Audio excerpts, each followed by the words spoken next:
News చూస్తున్నాం. ప్రజారోగ్యంపై CM Revanth Reddy ప్రత్యేక దృష్టి సారించారు. వైద్యారోగ్య శాఖలో ఖాళీగా ఉన్న పోస్టుల భర్తీకి రంగం సిద్ధం చేస్తున్నారు. 531 civil assistant surgeon, 193 lab technician, 31 staff నర్సుల పోస్టులను భర్తీ చేయనున్నారు. ఈ పోస్టులకు త్వరలో నోటిఫికేషన్ ఇవ్వనున్నారు. వర్షాకాలాన్ని దృష్టిలో ఉంచుకుని ప్రభుత్వ ఆసుపత్రుల్లో ఖాళీగా ఉన్న పోస్టులను భర్తీ చేయడానికి కసరత్తు చేస్తున్నారు.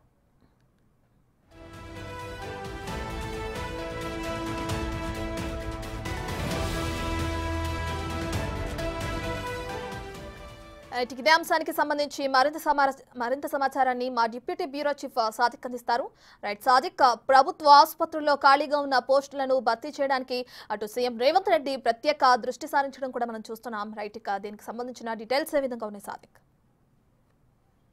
ఎస్ రత్న, ముఖ్యమంత్రి రేవంత్ రెడ్డి తెలంగాణ రాష్ట్రాన్ని ఒక ఆరోగ్యకరమైన రాష్ట్రంగా తీర్చిదిద్దే లక్ష్యంగా పావులు కదుపుతున్నారు, ప్లాన్ చేస్తున్నట్టుగా స్పష్టంగా అర్థమవుతుంది. ఎందుకంటే వచ్చే వర్షాకాలం నుంచి కూడా డెంగ్యూ, అదేవిధంగా విషజ్వరాలు, అంటువ్యాధులు ప్రబలే అవకాశం ఉన్న నేపథ్యంలో ఆరోగ్య శాఖను ప్రత్యేకమైన దృష్టి సారించే లక్ష్యంగా ముఖ్యమంత్రి రేవంత్ రెడ్డి ఈ నిర్ణయం తీసుకోవడం జరిగింది. త్వరలోనే 531 సివిల్ అసిస్టెంట్ సర్జన్లు, 193 ల్యాబ్ టెక్నీషియన్లు, 91 స్టాఫ్ నర్సులకు రంగం సిద్ధం చేయబోతుంది. త్వరలోనే నోటిఫికేషన్ విడుదల చేసి వర్షాకాలం నాటికి పూర్తి స్థాయిలో కూడా వీళ్ళందరూ కూడా అందుబాటులో తీసుకొచ్చే లక్ష్యంగా ప్లాన్ చేస్తున్నారు. అందులో భాగంగా నోటిఫికేషన్ జారీ చేయబోతుంది. ప్రతి వర్షాకాలంలో కూడా డెంగ్యూ, అదేవిధంగా ఏజెన్సీ ప్రాంతాల్లో ప్రబలుతున్న సంగతి మనకు తెలిసిందే. దాన్ని అరికట్టేందుకు ముఖ్యమంత్రి రేవంత్ రెడ్డి అయితే ఇప్పటి నుంచే ప్రత్యేక దృష్టి సారించడం జరిగింది. ప్రభుత్వ ఆసుపత్రుల్లో ఖాళీగా ఉన్న భర్తీపై రాష్ట్ర ప్రభుత్వం ప్రత్యేక దృష్టి సారించి ఈ యొక్క బ్యాక్లాగ్ ఉన్న పోస్టులతో పాటుగా కావాల్సినటువంటి సివిల్ అసిస్టెంట్ సర్జన్స్ కానీ, ఇతర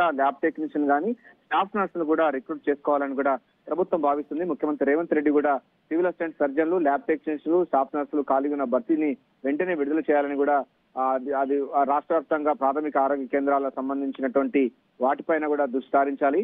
ఇందుకోసం ప్రత్యేకమైన బోర్డు ఉంది. ఈ మేరకు రాష్ట్ర వైద్య ఆరోగ్య సేవలకు నియామక బోర్డు ఉంది. ఈ బోర్డు ద్వారా ఈ నోటిఫికేషన్ చేసే అవకాశం అయితే ఉంది. ఈ నియామకాల అనంతరం ఆయా పిహెచ్సిలో డిమాండ్ మరింత పెరిగే అవకాశం ఉంది. సో గ్రామీణ ప్రాంతాల్లో కూడా సర్జరీ చేసే విధంగా కొత్త ప్రత్యేకమైనటువంటి అంశాలు తీసుకోవాలి. చాలా అంటే పడకలు పెంచే విధంగా ప్రభుత్వ ఆసుపత్రులు, పిహెచ్సి, ప్రైమరీ హెల్త్ సెంటర్స్ ను మరింత బలోపేతం చేయాలి. అక్కడ వ్యాధి నిర్ధారణ పరీక్షలు నిర్వహించేందుకు గాను ల్యాబ్ టెక్నీషియన్లు కావాలి. కొన్ని చిన్న సర్జన్లు కూడా ఆ ప్రాంతాల్లో చేయాలని కూడా ముఖ్యమంత్రి రేవంత్ రెడ్డి భావిస్తున్నారు. ఈ నేపథ్యంలోనే ఆరోగ్య తెలంగాణను నిర్మించే లక్ష్యంగా ముఖ్యమంత్రి రేవంత్ రెడ్డి బ్యాక్లాగ్ ఉన్నటువంటి ప్రభుత్వ ఆసుపత్రుల్లో ఉన్నట్టు సిబ్బంది కొరత లేకుండా ఉండే విధంగా ప్లాన్ చేస్తున్నారు. రత్న, ఓటు. Right, thank you Sadiq, thank you for the update.